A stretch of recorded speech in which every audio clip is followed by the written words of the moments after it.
On entend souvent dire que les marques chinoises réussissent parce qu'elles sont soutenues par l'État. Mais est-ce vraiment un avantage déloyal ou une stratégie visionnaire que l'Occident a oublié? Dans une industrie aussi risquée que l'électrique, le gouvernement chinois n'agit pas comme un bureaucrate, mais comme le plus grand business angel au monde. Là où le capital privé recule devant l'incertitude technologique, des groupes comme GAC ont eu l'épaule assez solide pour investir massivement pendant 15 ans sans la pression de rentabilité immédiate. C'est ce que j'appelle la passion industrielle.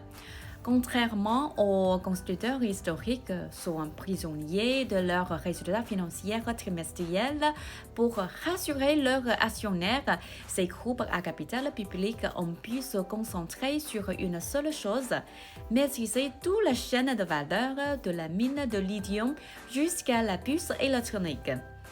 L'État ne se contente pas de financer, il construit l'écosystème. Quand une marque développe une voiture intelligente, elle peut compter sur une synergie immédiate avec l'énergie, les télécoms et l'urbanisme.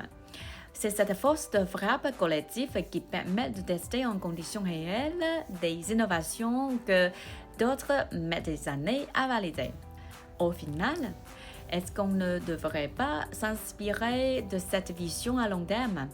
Entre une marque qui survit de trimestre en trimestre et une autre qui parie sur la mobilité de 2040, laquelle a le plus de chances de dessiner notre futur? Dites-moi ce que vous en pensez en commentaire. Je lirai vos avis avec attention.